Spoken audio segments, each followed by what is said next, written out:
Presento, soy Eva Palomino de Psicólogos Pozuelo.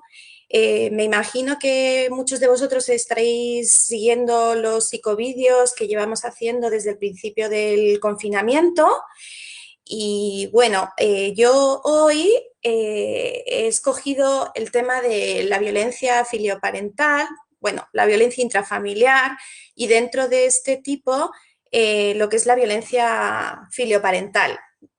El porqué de este psicovídeo en este momento es porque, bueno, con el tema del confinamiento, al principio es posible que en las familias que tienen este tipo de problemas se haya podido dar una tregua durante los primeros días, incluso semanas, ¿no?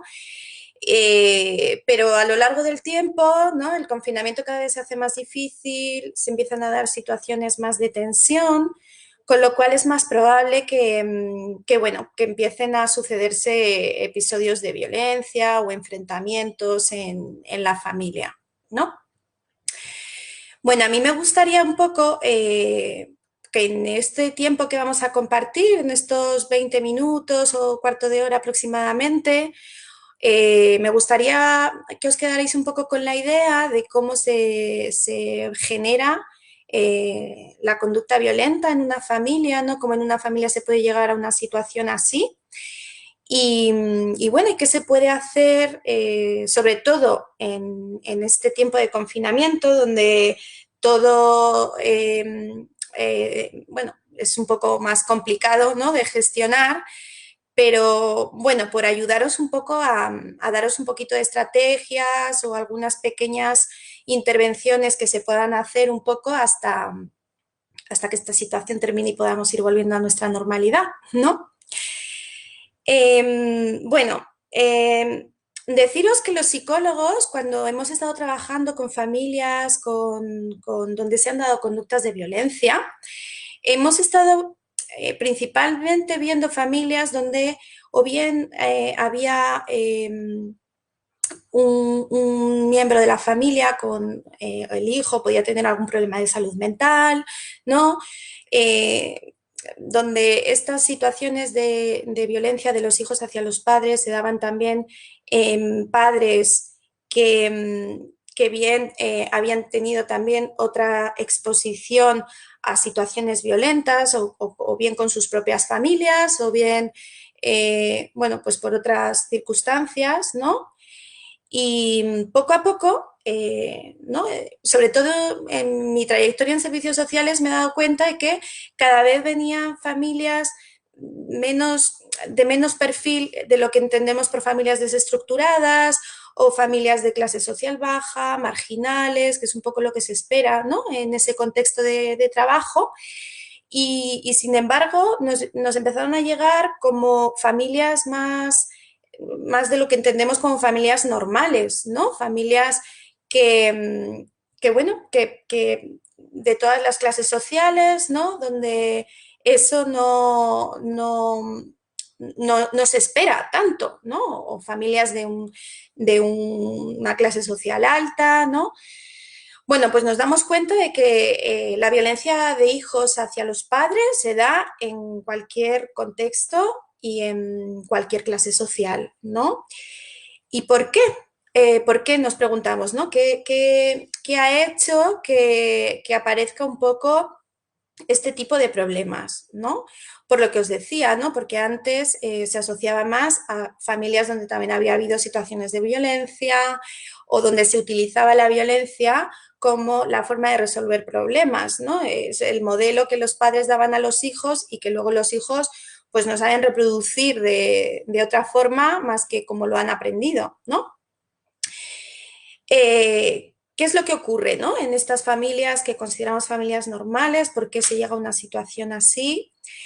Bueno, lo primero que vemos son problemas en cuanto a la jerarquía familiar, ¿no? En todas las familias se necesita funcionar con una serie de normas, ¿no? Y a veces el cómo educar en normas, pues para los padres se convierte en una tarea complicada, ¿no?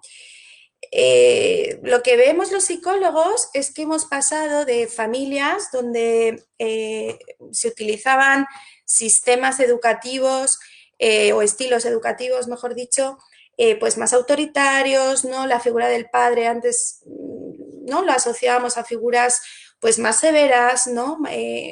Con un rol más distante, ¿no?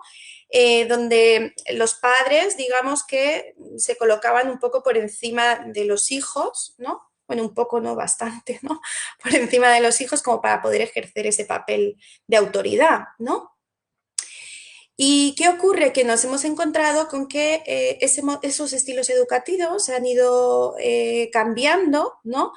Y vemos que los padres empiezan a utilizar estilos educativos democráticos, que es lo que así entendidos no tendrían por qué funcionar mal, ¿no? ¿Cuál es el problema? Que a veces esta democracia, digamos, está mal entendida y lo que se traduce es en una falta de límites y normas hacia los hijos, ¿no? En ese sentido nos encontramos con una educación más de igual a igual, ¿no? Donde los padres buscan más cercanía, tratan de ser más amistosos, ¿no? Como más amigos de sus hijos, ¿no?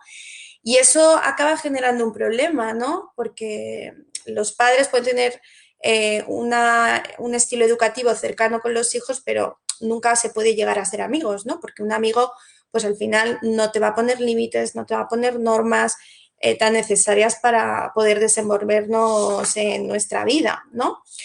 Entonces, estos cambios que vemos en los estilos educativos, ¿no? Nos vamos encontrando también pues con padres excesivamente permisivos, ¿no? Que al final dejan hacer lo que quieren a sus hijos, a veces sin ser tan conscientes, ¿eh? O sea, no pensemos tampoco que lo quieren hacer mal adrede, ¿no? Pero bueno, nos encontramos padres también muy sobreprotectores, ¿no? Que tienden a satisfacer los deseos inmediatos de sus hijos sin darles la oportunidad de sentir y de conocer lo que es la frustración, ¿no? Que al final es un sentimiento muy necesario que tienen por el que tienen que pasar los niños para que se puedan adaptar a la vida cotidiana, ¿no?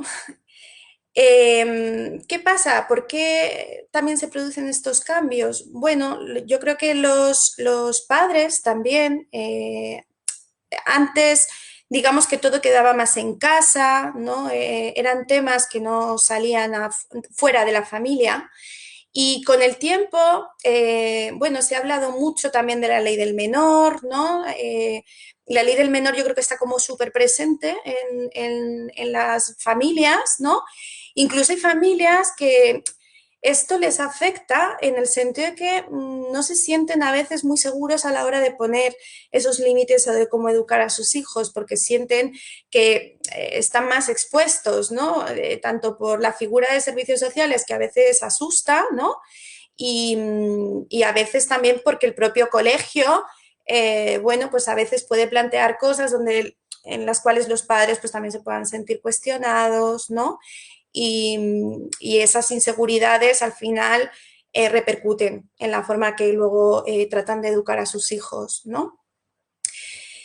Mm, Otro factor importante, yo creo que hay que tener en cuenta cuando se producen, para llegar a situaciones de violencia de este tipo, es que también vivimos en una sociedad en la que la falta de tiempo de los padres, porque, bueno, trabajan, hacen deporte, quieren ir al gimnasio, quieren tener vida social, quieren ver a la familia extensa, bueno, donde el día solo tiene 24 horas, ¿no? Y al final los padres quieren hacer muchas cosas, ¿no? En muy poco tiempo. Y entonces eso hace que a veces también el tiempo que le dedicamos a los hijos, pues no sea el que se necesita, ¿no? También a veces, pues, los padres llegamos cansados del trabajo, ¿no? Entonces, a veces, pues, por no aguantar una pataleta de tu hijo o porque te ha dicho las cosas 20 veces y ya no la aguantas, pues muchas veces cedemos, ¿no? Y al final, si eso se va manteniendo a lo largo del tiempo como un patrón estable de comportamiento y de interacción entre el padre y el hijo, pues al final eso acaba siendo un problema. También en este sentido, también hay, a veces nos falta afecto, ¿no? En la transmisión de los padres hacia los hijos, ¿no? No les dedicamos tiempo donde los niños a lo mejor a veces se puedan sentir pues queridos por sus padres, ¿no? A veces los padres también pueden recurrir a lo material, ¿no? A comprarles cosas o a proporcionarles pues eso, un buen colegio, una buena casa, buena ropa, pero se olvidan de otras cosas que son muy importantes en la educación de nuestros hijos, ¿no? Que es pues que se sientan queridos y bueno, y la transmisión del afecto que es fundamental, ¿no? Todo esto conlleva, pues eso, una falta de límites, ¿no? Una falta de supervisión, también a veces por esta falta de tiempo, ¿no? Y bajo control en cuanto a qué cosas están haciendo los hijos, ¿no? Sino, bueno, que se les deja a veces mucho espacio, a veces sin darse cuenta, ¿no? Esto, como os digo, conlleva una pérdida de la autoridad de los padres, ¿no? Y al final, bueno, pues se va generando como un caldo de cultivo para que se puedan empezar a dar situaciones de violencia dentro de la familia, ¿no? Mm, las situaciones de violencia, además, en los últimos años han aumentado bastante y cuando os hablo de esto, os hablo de un proceso, ¿no? Que se va gestando a lo largo del tiempo, normalmente no aparece de repente. De hecho, hasta ahora estas cosas que os estoy contando son como muy aplicables a niños pequeños, ¿no? Y muchas veces vamos viendo cómo se está cociendo ahí, se está generando una bomba de relojería que normalmente estalla en la adolescencia, ¿no? ¿Por qué en la adolescencia? Bueno, pues la adolescencia por sí es una crisis vital de todas las familias pasan por esta crisis normativa, ¿no? Y hay familias que pueden adaptarse mejor a estas crisis y otras que tienen mucha más dificultad, que se quedan bloqueadas, ¿no? Y la adolescencia de su hijo se le hace un poco costosa de gestionar, ¿no? El adolescente, si pensamos en una palabra que pueda definir lo que es un adolescente, ¿no? A mí siempre la primera que me viene siempre es la de rebeldía, ¿no? El adolescente tiene ahí un bullicio de hormonas, ¿no? Que le hacen, bueno, pues tener comportamientos que hasta ese momento pues no eran propios de a lo mejor de ese niño, ¿no? Y bueno, el adolescente se encuentra como en una contradicción, ¿no? Entre el deseo de libertad, ¿no? Están empezando a iniciarse en la etapa adulta, ¿no? Están como explorando ese nuevo territorio y se debaten un poco también entre la protección, porque no son lo suficientemente mayores como para sentirse seguros fuera, ¿no? Y a veces también necesitan la protección todavía de sus padres y de la familia. En los adolescentes, el perfil de adolescentes que ejercen violencia sobre sus padres normalmente comprende esta edad, ¿no? Entre los 12, los 18 años, aunque os diré que en mi experiencia cada vez me he encontrado chicos más jovencitos con agresiones hacia sus padres, agresiones importantes, ¿eh? El perfil también de estos adolescentes es de un adolescente con baja autoestima, ¿no? Suelen ser impulsivos, con dificultad para controlar la ira, egocéntricos, tienen una baja empatía y bueno, esas son cosas, son elementos muy importantes psicológicos de los cuales el adolescente también se tiene que responsabilizar, ¿no? Para poder tratar en terapia. Los padres, muchas veces cuando se aparecen estos episodios de violencia, hacen intentos, ¿no? Empiezan como a intentar ante estas rebeldías y estos enfrentamientos que empieza a hacer el adolescente, el padre o la madre quieren intentar como volver a la jerarquía, a volver a tener esa autoridad que o bien nunca han tenido o que bien han ido perdiendo, ¿no?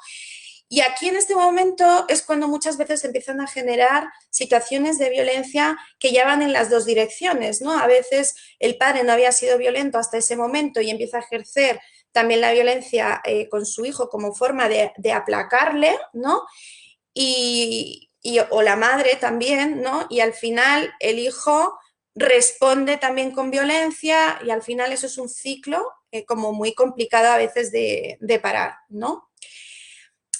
Hay que entender que la mayoría de las veces yo me encuentro con familias que cuando sufren esta violencia dentro de casa, no son familias que no se quieran, no son padres que no quieran a sus hijos o los hijos no son hijos que no quieran a sus padres, sino que en realidad se trata de una lucha de poder, ¿no? El hijo a lo largo de este tiempo ha ido adquiriendo mucho poder y no quiere perderlo, ¿no? Entonces, ¿qué ocurre? Que en ese intento de no querer ceder el poder hacia sus padres, empiezan a entrar en una escalada de violencia en el que, bueno, pues a veces se puede llegar a situaciones muy extremas, ¿no?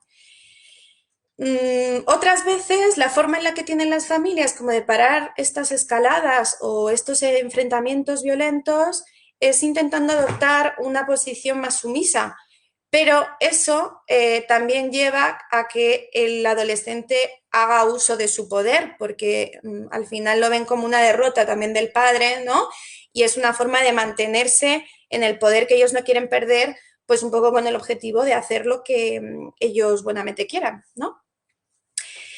Deciros que esto trae muchas consecuencias emocionales para los padres, ¿no? Normalmente ocultan mucho el problema, de hecho, cuando suelen pedir ayuda en nuestros despachos de psicología, acuden ya cuando la situación ha llegado a límites bastante graves, ¿no?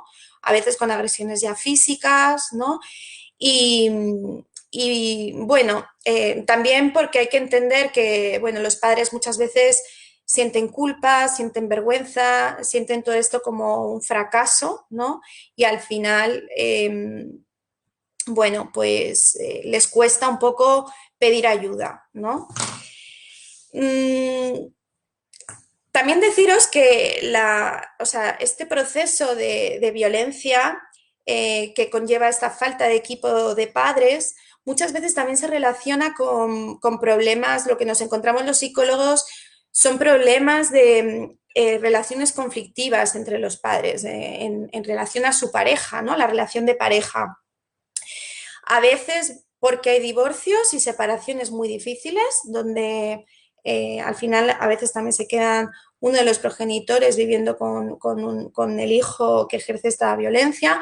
Y otras veces también ocurre que aunque los padres estén juntos, bueno, tienen problemas conyugales que a veces son muy explícitos, pero otras veces no se ven tanto, ¿no?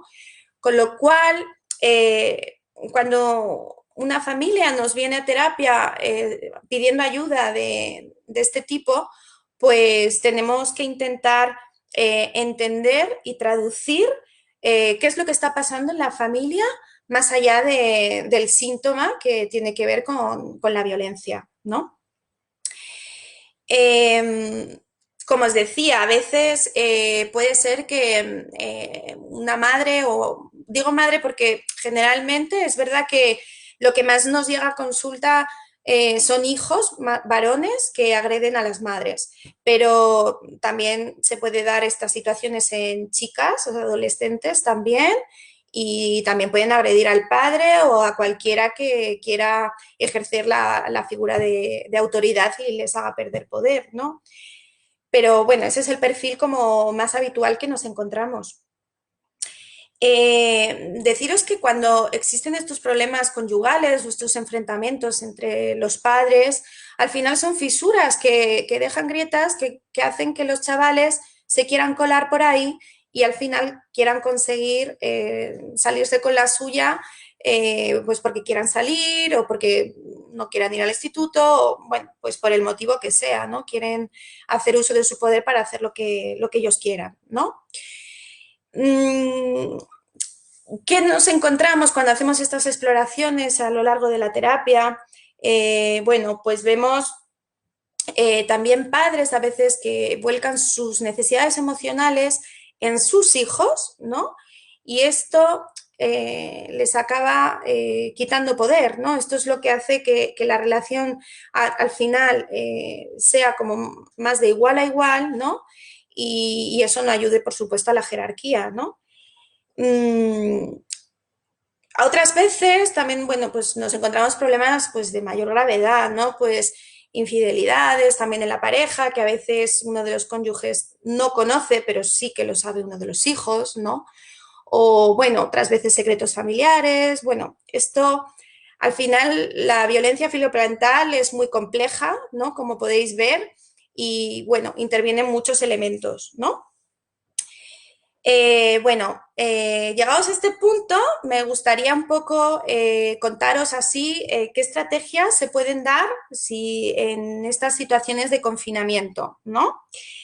Bueno, lo primero, entender un poco lo que os he venido contando, ¿no? Que la conducta violenta es responsabilidad de todos, ¿no? Toda la familia, si quiere resolver el problema, toda la familia está implicada en el problema y toda la familia tiene que activarse.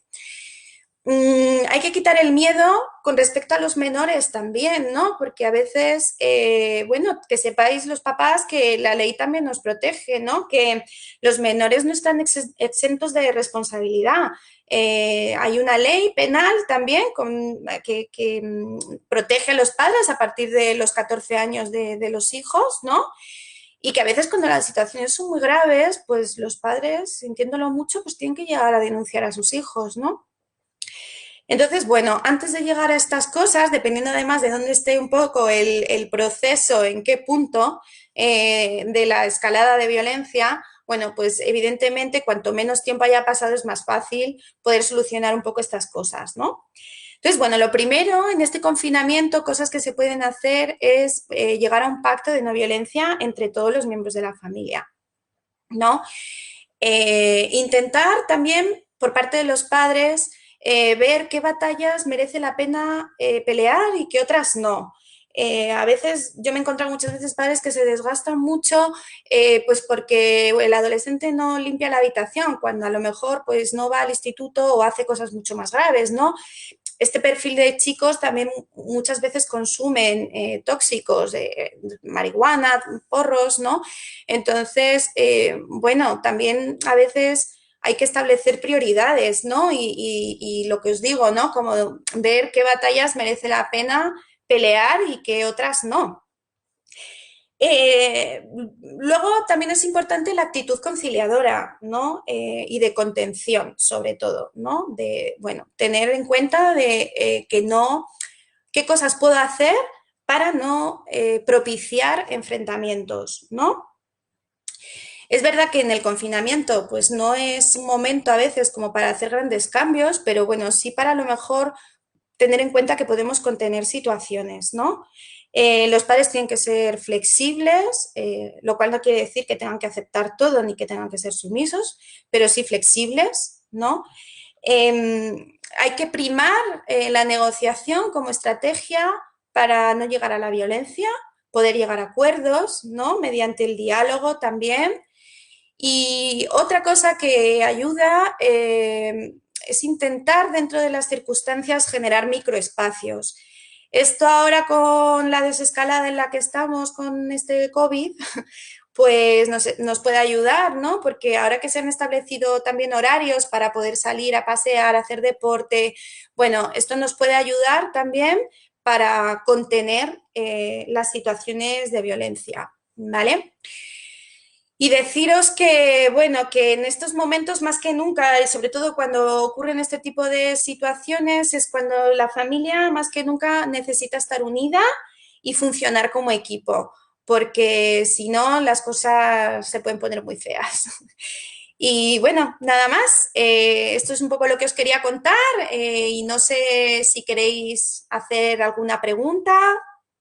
Eh, También deciros que, bueno, que en Psicólogos Pozuelo seguimos ahí a pie de cañón, manteniendo las sesiones online y también seguimos atendiendo primeras entrevistas, ya sabéis, de forma gratuita para cualquiera que quiera pedir ayuda Somos 25 psicólogos, cada uno especializado en materias distintas para poder atender vuestras demandas. Así que, bueno, que sepáis que seguimos en activo y que podemos atender cualquiera de las peticiones que queráis hacernos llegar. Y no sé si tenéis preguntas, que este chat, no sé muy bien.